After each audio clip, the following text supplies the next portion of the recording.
My name is Dan Thomas. This is my wife Elaine. We live in the lock-in, an area 15 kilometers north of Cochrane. We both had careers in the oil and gas industry.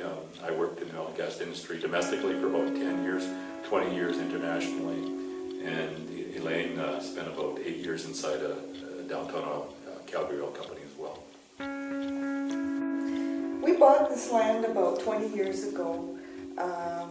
It's kind of a dream. Both Dan and I come from small town backgrounds, ranching and farming, and we had a dream to retire on an acreage. And for many years, after we bought this 20 years ago, for many years we brought our children out here in our family, and we had summer camping trips, and we just enjoyed the pristine beauty of the Rocky Mountains and the clean fresh air. And some people would say that this was probably the cleanest air in all of Canada coming off the Rocky Mountains. And just the absolute beauty of the landscape. And so we enjoyed that for many, many years. And then approximately 3 years ago, we started building our retirement home out here. And the same week we started building our retirement home, after 20 years of owning this land, an oil well was being drilled 300 meters off the edge of our property. At that time, we had no idea what that meant. There had been oil and gas wells here in the area in the past, but what we didn't know was this was a whole new breed of oil and gas wells. This was multi-stage horizontal hydraulic fracturing. And at that time, we had no idea what we were in for and the changes it was going to make in our lives. And it really did make a lot of change in our lives. And since then, we have had many, many of these types of wells drilled around us. And the drilling part isn't the most critical part of it all. It's the fracturing part, when the chemicals are being flown back from the drilling. It was about last year at this time, in the fall, where they were drilling a well approximately 1,500 meters from our home, and they were in the fracking process. And I was outside, Dan wasn't around here that day, and the prevailing winds come directly from that direction. And it was kind of a hot, muggy day, and the wind was blowing gently this way, and I could see huge heat waves, huge smoke, and flames coming off of, flaring from the ground shields. And I didn't really know, much about how that might impact me at that time, but by the next day, I was severely impacted. I had burning on my scalp, which actually lasted for 3 months. After a month of burning scalp, hair loss started. I had burning throat. I have chronic cough. To this day, I have a chronic cough. When spring breakup comes and fracking stops, my cough goes away. As soon as it starts up, my cough is back. And I've had a number of other health issues and incidents where I have had to leave our home for several days at a time just because I was getting so dizzy, headache, burning throat, and feeling that I was going to pass out, and if I didn't get away from here, something serious was going to happen to me. These are all just short-term effects of what I feel is happening to us around here.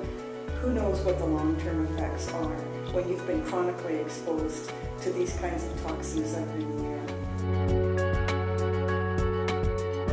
Obviously, some serious concerns with respect to oil and gas development that's underway around us, and it's not over yet. We've got in the next probably 6 months 8 to a dozen more wells going to be drilled just in our area here. Most of them actually to our southwest, so the prevailing winds are going to bring anything out of those wells to us. So we're making plans right now for Elaine. I was impacted as well, and this is very, very sort of person-specific how it affects your health. I had some impacts, but not as severe as Elaine, and we cannot leave our property alone here for many months. So we're sort of, till this development finishes and moves on somewhere else, somewhere in the next 6 to 8 months, we're making plans for Elaine to leave for some portion of that time, as we understand, as the developments unfold. So really some serious issues with respect to air quality and health-related issues. These are the same kinds of symptoms that many of our neighbors have complained about, that other people in Canada have complained about, and certainly thousands and thousands of people in the United States have complained about. And I really don't know how many people will have to get ill, or children or animals, before the legislators wake up and stop denying what is going on.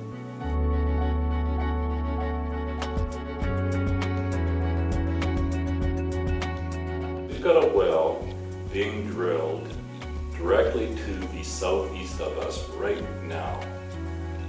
One of the laterals on that well that's the horizontal section of the well, will go underneath this house directly, and will end about 150 meters to our north, basically. So there's a lateral coming at our home right now, horizontal section of the well bore, that will be fracked. And we will just have to sit here and hope and pray and no negative consequences in terms of potential seismic event, contamination of our well, or whatever, it doesn't happen. So this is a 14 and 19 story. Our house is right there on that red dot and a laser pointer.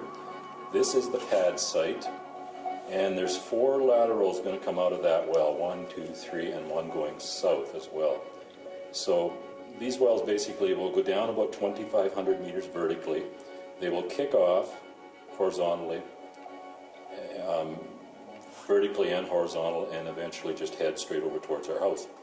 To me, that's an absolute violation. Feels like a violation that, you know, they can come under our house, not tell us, and put us at, you know, very significant risks on a number of categories.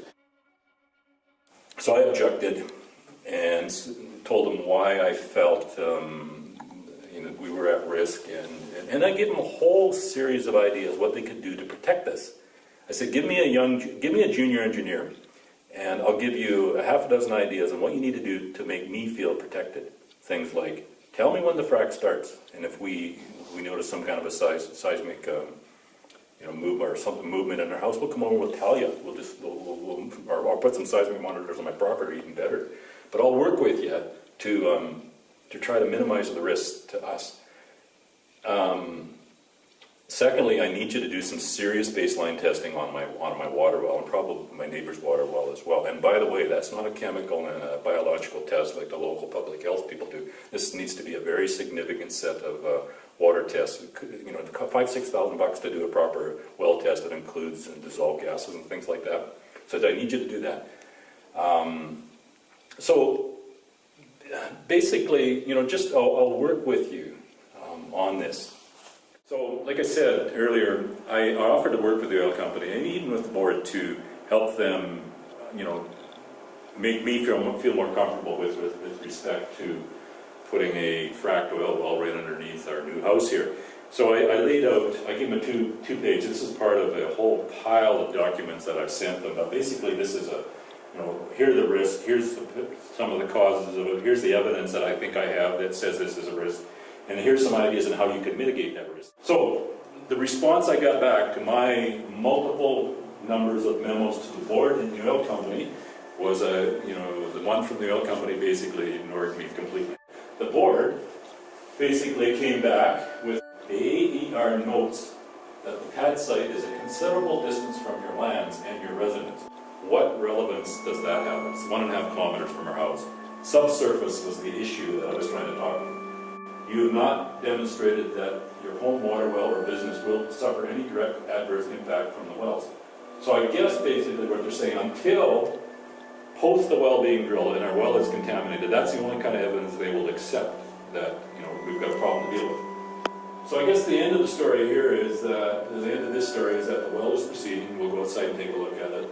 The unconventional regulatory framework has been trying to rewrite it for the last 3 years. There is no legislation, no regulation that protects us under any circumstances from this. And history tells us in this province today, looking around at other people that have been victimized, if the unthinkable happens, contamination of your water well or damage to your home for structural reasons, you are on your own. So we are on our own. I just want to share a little bit of background on the oil and gas industry and how I feel about the industry in Alberta right now.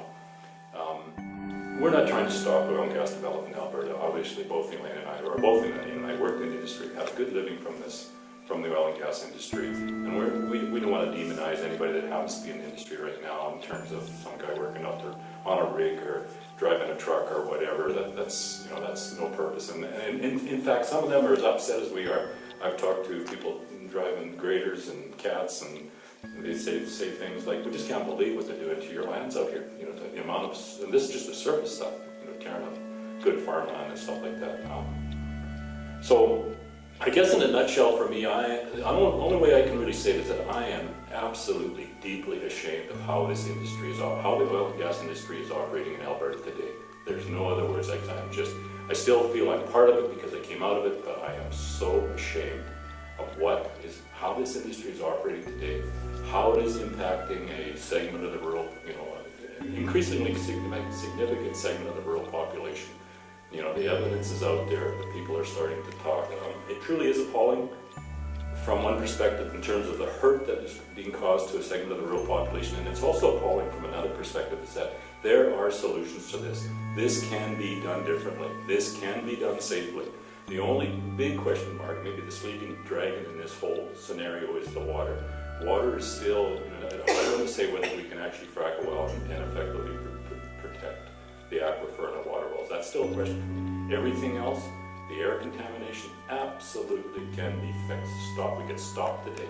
But there's no requirement in the regulations or the legislation for that to happen. Maybe the bigger story is that there's no assessment of that risk. So there's no way for the Joe public to understand what the real risks are, because there's no process to assess that risk. Secondly, there's no formal process to mitigate that risk. So if the risk actually occurs that my water well is contaminated, what is the mitigation to fix it? No need for anybody to think like that in this province. If you do have a problem with your water or air or seismic or whatever, you're on your own. Good news maybe? I honestly believe we're at a tipping point where the current legislative and regulatory environment is probably costing the industry money now. It is very certainly, in my opinion, costing us our reputation globally. We're all trapped in this insanity of inappropriate, inadequate, out-of-date regulatory environment. It's no good for anybody. It's time to change. It's time to change. I was involved with the oil and gas industry here. Towards the end of my career, I was involved in leadership development and employee development within these organizations. And it's funny, when you're within an organization, you have a totally different perspective than once you're out of the organization and you're on the other side. When you're within an organization, you're trying to fulfill the goals and the strategies of the company. You're doing your best to be a credible employee and to further the company. And you really don't think about the implications of some of the actions on, for example, residents out in the country, and just what those impacts will be. You're focused, you're totally focused. And now that I'm out of the oil and gas industry and I'm on the other side, you definitely see a totally different perspective. Just building on Elaine's point, when you're inside the company, and this sort of goes back to something I might have said earlier, it doesn't make a lot of sense to demonize people inside the oil industry, because your focus is different. You really don't understand, you don't look at the broader consequences of reaction, and that's something that we've got to build into our thinking as well. Good, strong regulation is good for everybody, and you need to look more broadly than just what the company goals, the immediate goals of shareholder reserve, cutting costs might be. We need to look at things that make your company more sustainable, make the industry more sustainable. So people that are out here that are getting hurt by this, like I say, we can't demonize people at the same time. We need to stand up, and we need things put into place that give us the protection that we require. When this development started in this area, we went from one well, basically that well over there, to about 80 wells within a period of about 18 months. I was kind of wondering, after I saw this huge amount of gas being flared 3 kilometers, I could see it from 3 kilometers away, the heat wave. Started wondering, well, how much gas is actually being flared around of the lock end here from those 40 or 50 or 60 wells that were currently in the ground and had shielded ground flares on them. So I drove around and I looked at the size of some of the equipment, because you can estimate from looking at the equipment what the volume of gas it can go through. Also, each time they give you one of these flaring notifications, they tell you what's the rate, what's the maximum daily rate, and what's the total volume of gas that's going to be flared over the period of time that it occurs. My estimation, my rough estimate, again, a rough estimate based on this and based on looking at the equipment, and my guess is that there was somewhere between 30 and 40 million standard cubic feet of gas being vented in the lock end for a period of time, probably well over a year, somewhere between 12 and 18 months. They were flaring up to 30 to 40 million standard cubic feet of gas. They are still in imperial units.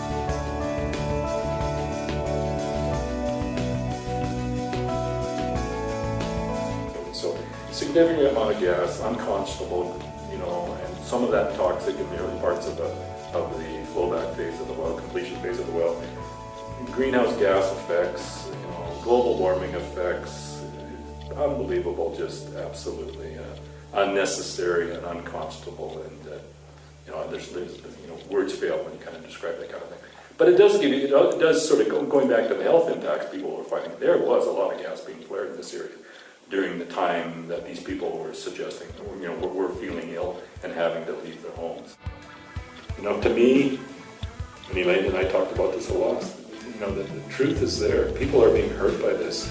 The causes are pretty obvious, and we've got to stand up and we've got to talk about this in as unemotional and as truthful and as an ethical fashion as we can, and allow the consequences, whatever negative consequences it might bear, to just let them take care of themselves.